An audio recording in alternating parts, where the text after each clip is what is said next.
Well, I want to come back again then to the story of Naaman, the account of Naaman. I don't mean story in a made-up fable or a tale. I mean the account. They remind you what we're looking at here. I don't want to bore you, but it's important that you know what it's about. This is a real account of a real man in Syria who was a soldier. He was obviously a high-ranking officer, the equivalent of a field marshal, I should say, chief of staff in the king of Syria's court. Very high official. A brave man, we're told that, covered in medals, honorable man, a great man. But at the first discourse, when I was here a month ago, the first point was that there was a dreadful but in his life. Remember, I'm using this account as an illustration. That's all. I'm not, the technical word is spiritualizing. I'm not manipulating the story. This is an actual miraculous event that took place. But it does illustrate. That's all I'm using it for. But it does illustrate, I believe, in many features of the gospel, or the point of conversion, which after all, for individuals, that is the telling point, the biting point. Americans talk about when the rubber hits the road. When we taught our children to drive, we had to get them to get the biting point with a manual gearbox, where the clutch and the gas pedal, matched and everything was held. It was the biting point. And this is the crunch point in the individual's experience. You can know all about the gospel, and you can be associated with the effects of the gospel, but unless you've come to that actual experience of Christ, this is the point, all the rest is just no use to at all. Well, this man had this terrible skin disease. As I said last time, I'm sure this is not leprosy in the sense we know today, but that's irrelevant. He had a terrible, disfiguring complaint that ruined his life. It's obvious it ruined his life. It says so. But he was a leper. I mean, that's what it says. He had this tremendous, inevitable but in his life. He couldn't escape it. And the point I was making, that I think this is a graphic illustration of the trouble with the human race. For all our many wonderful experiences and all the and powers and abilities, in every one of us is a dreadful but. I mean, I gave illustrations, but you can multiply the illustrations till the cows come home, can't you? I wonder how many people have gone on holiday. My daughter's just gone. I don't know what their arrangements are. They book these flats or cottages or farm bill. I don't know what it is. They book it online. And of course, it all sounds wonderful, doesn't it? But I remember one year they went and they found, to their dismay, that the connection to the internet, the Wi-Fi connection, was somehow arranged so that it wasn't in their apartments, it wasn't in their room, it was in the next door's apartments. They must have divided some stables or something into holiday flats, I don't know what. But the Wi-Fi connection, or the internet connection, whatever it was next door. I knew of a chapel building that had been made out of a fishnet store, and the stop tap was in a private premises next door. And the place had been divided up, so the stop tap for the water was outside the premises, beyond their power.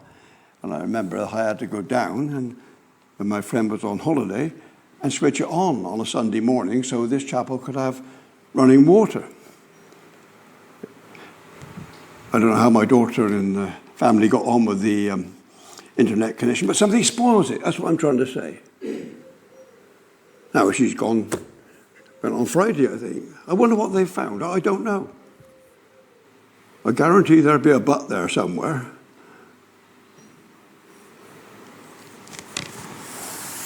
You get your new car, yeah, but there's always a but. Oh, you get the new house, it's just what you want, yes, but there's always a but. And I tried to justify, to argue, that's a better word, tried to argue that this but stemmed from Adam's fall. Adam brought the but into the world. Because he fell, this is what sin does to us. This is what sin has done. It's ruined everything. It manifests itself in various ways. But there's something. And I'm convinced from my reading of the Bible and my experience and my own experience and my experience of others, it's all traceable back to this Adam's fall. When he fell that day, he brought ruin upon the human race. And from then on, there's a hymn we sing, something secret sweetens all. In all our trials, believers know that something secret sweetens it. Yes, but we also know that before we're converted, there's always something that spoils everything. It's the little flies that spoil the ointment. Spurgeon said, it's not elephants. It's spiders, little flies, little fleas. Just little things. Now, there's many things in this story, in this account, I'll say a better word, that are missing, many missing things. We have to fill them in for ourselves. This is not speculation. We're just getting the bare bones here. Now we come to what I want to say today. One of the things that's missing here is that we get no information about how this was gossiped abroad in the court. But it's clear from what we read that everybody knew that this was a big issue. How do I know that? Well, we're going to come to this little maid now, this little girl. Now let's jump ahead for the moment. She obviously knew that this big man, who was the boss man in the house, that he had this problem. Okay, he had a skin complaint, but she knew that it was bothering him. Let's put it that way. It was ruining his life. And she knew that. How do I know that? Because she spontaneously spoke to her mistress about it. She put two and two together and she knew that this man could be cured. So the conversation, the understanding had reached down into the household, down into the kitchens or wherever she was working.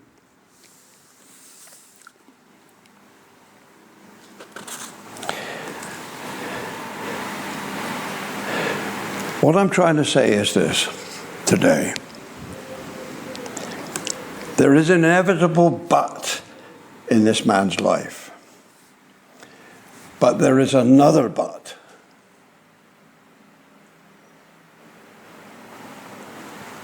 I'll say that again. There is an inevitable but, which is a negative but in this man's life. Something is desperately wrong. But my title today has the idea of a second but.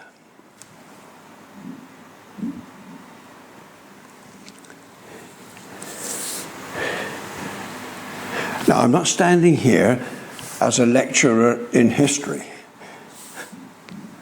I'm not here standing as somebody repeating a tale. I am standing here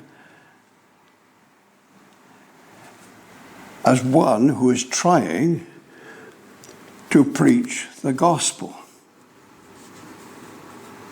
And the glory of the gospel, Okay, there is the inevitable but, and that comes into it. Indeed, the gospel always starts with that inevitable but. Paul starts the gospel to the Romans by saying the wrath of God and so on. He starts talking about the complaint. He starts talking about the problem. When he writes to the Corinthians, he says, for as in Adam all die. Now, he always starts with the problem. You may have noticed that doctors always start with the problem. They always start with the problem. You sit down and they say, what can I do to help you? Why have you come? In other words, they're asking, aren't they? They want to know what's brought you here. Well, it's not to talk about your holidays, is it? I've got this, whatever it is. And that's what he wants to know about. He starts with the problem. The gospel preacher should start with the big issue. But, inevitable but, in the human race. I wonder today if they really do start with that but we mustn't digress this morning. But the glory of the gospel preacher is that he has a second but. That's not the only card I've got in my hand. But an Adam all die. It's in my hand and I'm not hiding it from you. There it is.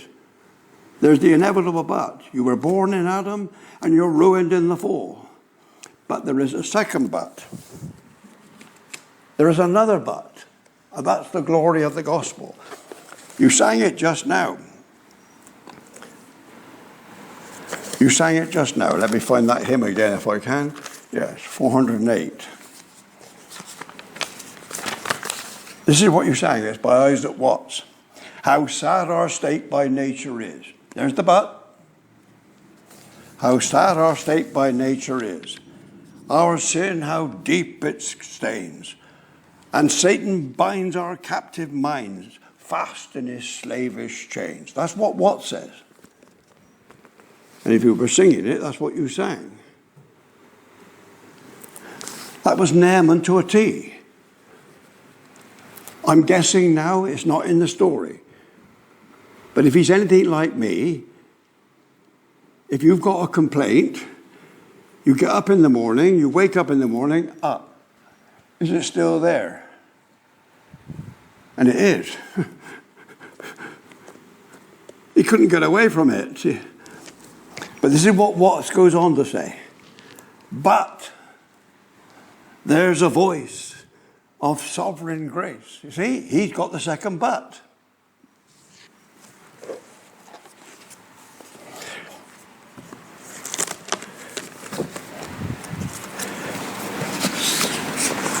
Listen to Paul. He starts in Romans 1, the wrath of God. And he goes on to the end, I say about verse 17, 18. Right, 18. And he goes on to the end of the chapter. Quite a long passage. Then he goes into chapter 2, and he starts at verse 1. And he goes right to the end. And then he starts at chapter 3. And he goes on a long, long way. And he's talking about the terrible problem, the plight of the human race. Lloyd Jones, when he preached on Romans, he entitled that book, The Plight of Man. Romans 1, 2, and 3. The plight of man. The but. It's my plight, it's your plight. We were born with it. I had 3 children, they were all born with it. I was born in it. And then he comes in Romans chapter 3, after many, many verses, he comes to this. Therefore, by the deeds of the law, there shall no flesh be justified in his sight. It's absolute ruin, he says. There's no hope whatsoever. But, I'm not making it up, Romans 3:21. But now, the righteousness of God without the law is manifested. But now, he said. What he means is, now that Christ has come. Now that Christ has come and lived and died and rose again, because the Spirit of God has been poured out, because the preaching of the gospel is going on, now there is hope. That's that gospel offer I was talking about with John Gadsby just now. He had doubts about it. I don't. I wouldn't be standing here if I had any doubts about it. I'm telling you, there is a wonderful but in the gospel. There is a wonderful hope in the gospel. Lloyd Jones, again, said about the phrase, but now, he said that that's the most important phrase, 2 words in the Bible. And I agree with him. But now. And I recommend you to go through your Bible and mark, if you will, certainly make a note of, all the places. You'll find it in the New Testament, I might say. You'll find it in Romans and on, Galatians and on, Hebrews and all those places. This is what you'll find. You'll find it, Romans 3:21. Here it is again, Romans 7, verse 6. Verse 5, let me read that. But when we were in the flesh, the motions of sins which were by the law did work in our members to bring forth fruit unto death. That's pretty horrible. Death, ruin. But now, see, here he goes again. But now, we are delivered from the law. But now, it is the but now. There is a second but. And the but is in Naaman's life. It's illustrated here. It's only an illustration here, but it's a wonderful illustration of this but now. And the interesting thing is how this but now, this second but, got into Naaman's life. How did he find out about this but?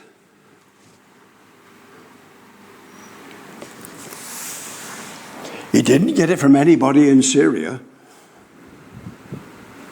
The Syrians. They had no idea about it. And now we have to go back. We have to understand that in one of their raids, because the Syrians were a mighty power in this time, they were like the Germans in the 1936, 7, 8, 9. You know, they were walking into the Rhineland, they were walking into Austria, they were walking into Czechoslovakia, carting off everything, carting off the Jews, all sorts, you remember. They were invincible in the 30s. All the other countries were cowering away from them, frightened to death.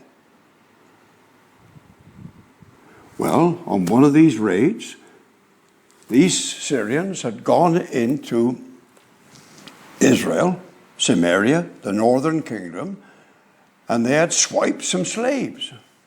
This was common practice. The ancient, the Britons, to appease the Romans, would let them have some of their people as slaves, buy them off.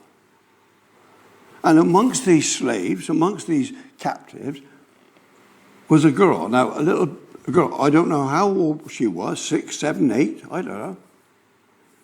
Can you imagine this little girl? Have you ever thought about it? Taken away from her parents and her family and her home, her country, her food, her language. She's chucked away in another country altogether. Foreign language, foreign food, foreign customs, everything. Hundreds of miles away from home. What's her life like? Desperate. And she happens, marvelous, isn't it? Happens.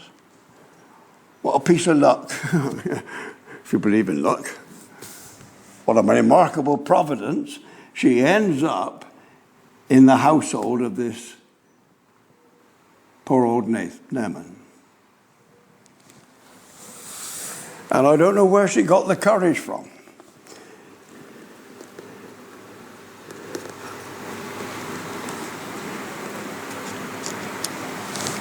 You listen to anybody who's ever been introduced to the Queen, as she was, the king now, I suppose, yeah, anybody in royal family. And they're quaking in their boots. They don't, what am I going to say? How am I going to say it? You know, what do I do? And all the rest of it. But this little girl just pipes up. And she says to her mistress, I tell you, the master could be cured. But there's hope, you see. The master could be cured. If only he could get in touch with the prophet, Elisha, she means, in Samaria. He would recover him. He would get him better. She didn't explain it. She couldn't explain it. She didn't know how he'd do it. But she knew. How she knew, I don't know. But she knew. It must have been common knowledge in Israel that this man had such powers from God that he could work miracles. And this little girl pipes up. Her little squeaky voice, talking to this big lady. And of course, I don't know this, but it's got to be the mistress must have believed the little girl was right. How do I know that? Well, she told her husband. And I know, but it must be, mustn't it? Naaman believed. There must be something in this. And he went to his master, the king. And he told him. And although I'm not told in the account here, it can only be that the king of Assyria, he actually must have believed it too. The little maid was convincing.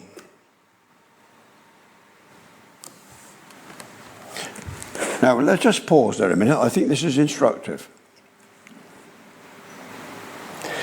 This man, Naaman, I'm not told this. Again, it's speculation, but I don't think it's stretching it. Don't you think he would have tried every remedy under the sun? Don't you think he would have tried that? You do. And so do I. And what with the internet now, you've got more remedies than ever. I don't know if I've told you the illustration before. Well, I mean, I'm sure she wouldn't mind if she was here, but she knew about it. My wife used to suffer from chilblains. Not a terrible complaint, but not very nice. And somebody told her of a cure. Apparently, if you rubbed onions on the place, a cut onion, well, she tried it, didn't she? How many cures have been tried for arthritis?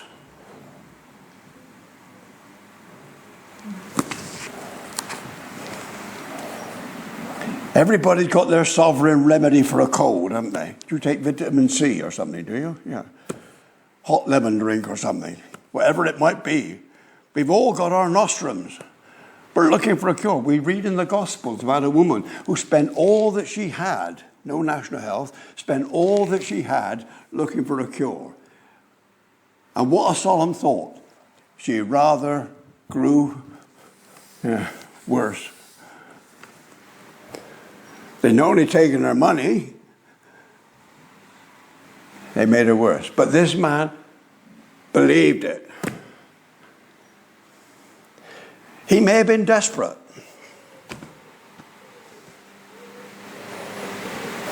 Again, I had a friend, he's long since dead now, but I had a friend, and all his life, his adult life, he suffered with a dreadful skin complaint. And whether it was connected, but he also suffered from trouble with his lungs, his breathing. And eventually it killed him. But when he was in hospital, the consultant came round and saw him with his students, his doctors, you know, and the consultant, my friend, had a very nice attitude. And the consultant said to his students, he said, we do anything we can for Mr. Davy. He was so willing and so ungrumbling and all that kind of thing. He said, we'll do anything we can to try and help him. Of course, they couldn't help him, but they tried. And they tried everything under the sun. One day we went there, and he was dressed like Al Capone. Trilby, sunglasses, I don't know what else. And the point was that he was undergoing treatment with ultraviolet, and he had to have these sunglasses and everything else. It didn't work, but they were trying that. Another time we went there, and his wife had a big pan on the stove, kitchen, and they were boiling something that stunk the house out. They were boiling some kind of seaweed, and he had to drink this, the juice. Didn't do anything, but they tried it. The best thing he found, he said, was when they admitted him to hospital and would immerse him for by the hour in a bath of lanolin. He said that was glorious, that was lovely, but of course you can't live in a bath of lanolin. Eventually they sent him to a homeopathic man. And the homeopathic man met him, and they said, they always send people like you to me last. They always send, when they reach the desperate point, they always send the desperate cases to me. I remember an advert used to say, do it yourself, then come bring it to us, last hope. I don't know whether Naaman was in that position. What I'm saying to you, my friend, I'm trying to illustrate the gospel. I don't care how you've heard the good news. This man heard it through a captive infant. It's remarkable he even listened to her, but he did listen. I wonder how some of us have heard the gospel. Some of us heard it from our mothers, fathers. Some of us heard it in a preaching service or something, or we read a hymn or something. But some of us might have had very strange ways of being told this gospel. I mean, it could be this morning that some broken down old preacher standing up here might say something that registers with somebody and the penny drops. Don't despise the meanest of vessels. That's what I'm saying. The giver of the message, the giver of the good news, maybe a cracked, old, broken, whatever it might be, or an infant girl like this, but whatever it is, if the hope is there, at least I can say that Naaman believed that hope. He thought it's worth a try. Now, I don't think that's a very good motive, but do you remember Queen Esther? You remember Mordecai told her that she had to go and speak to the king.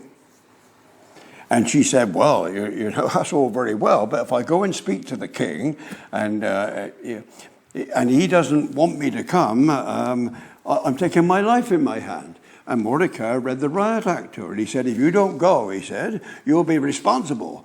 And anyway, we're going to die as Jews under Haman, so you go and talk to the king. So she said, well, I'll go then, you know. I'll take the risk. Now, it may not be the best motive, my friend. I don't say it is. But have you reached a point of desperation? Have you reached a point where there's nowhere else to go?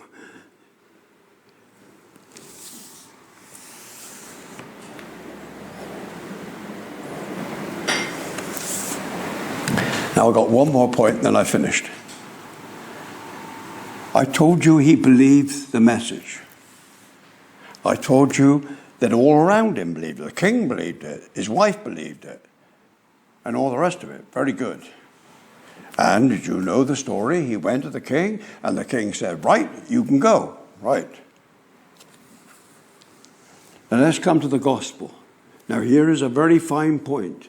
Please listen to it. He believes the message. Yep. He accepts the hope. It's there.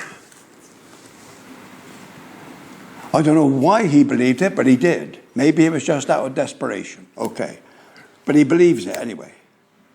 But the point I want to make is this. He's believing the truth of it. He's believing the fact of it, but he's still a leper. Have you got the point? The point is today that many people are in places, even this morning as we're preaching now, and they're hearing a gospel which amounts to this. I've read it in books, you get it in sermons. If you believe the message, that's saving. Now, I don't want to bamboozle you with science, but the truth is that is an error, a grievous error. And I've already hinted in conversation about something called hyper-Calvinism, not believing in the offer. Now, this is another error, and it's called Sandemanianism. Now, I don't want to bamboozle you, but the fact is this, that in the 1700s, a man called John Glass, a Scottish man, and his son-in-law called Robert Sandeman, Scottish, they were persuaded in their minds that the gospel is all of grace.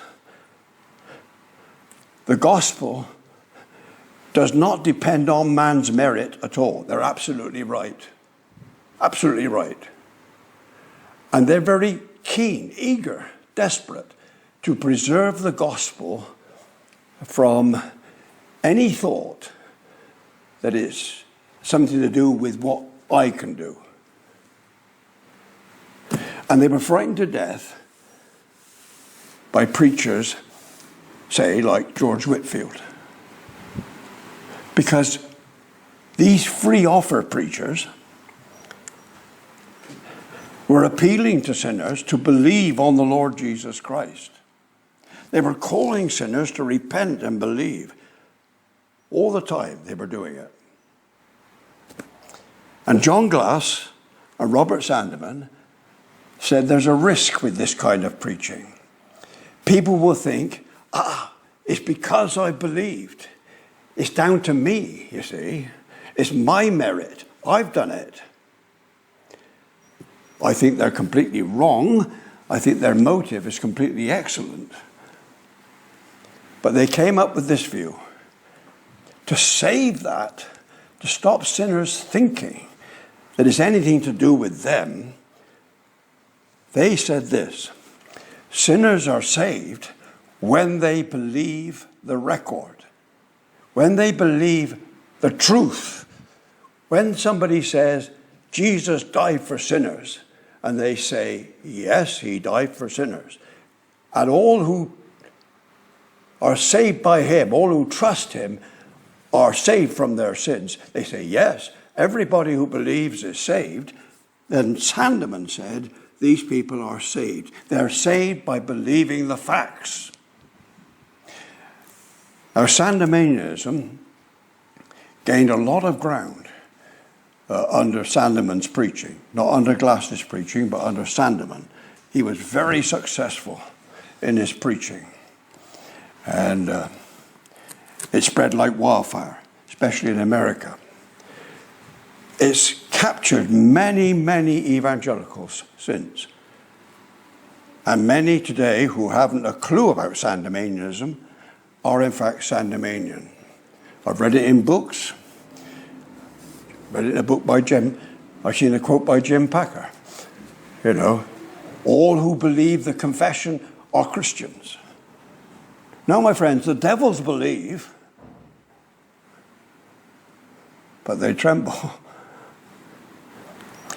The point I'm making here is Naaman believed that he could be cured by Elisha. But until he actually gets to Elisha and he takes the cure, he can believe it till the cows come home, as I've said.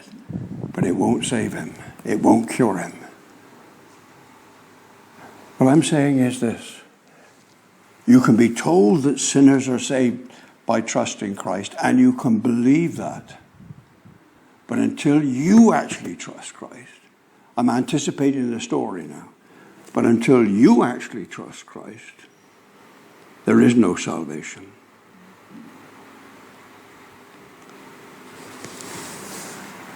We can believe the facts, but believing the facts is not enough. That's part of it. But the Bible means by faith, trust, reliance, leaning upon the Lord, believing, trusting, receiving. Is something much, much warmer than simply a head knowledge.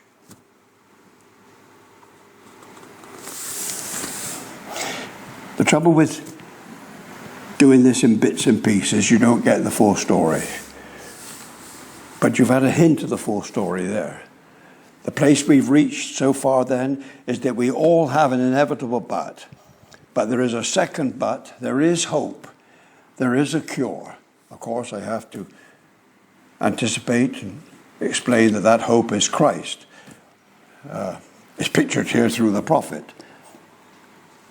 But we'll leave it there. There is this second hope, my friend. You've sung about it in these hymns. Indeed, we're now going to sing this famous hymn, Come Ye Sinners, Poor and wretched, weak and wounded, sick and sore. Jesus ready stands to save you. See? There's the hope of the gospel. But you're not saved by knowing that. No. We have to trust him and believe and receive him. May God bless his word to us.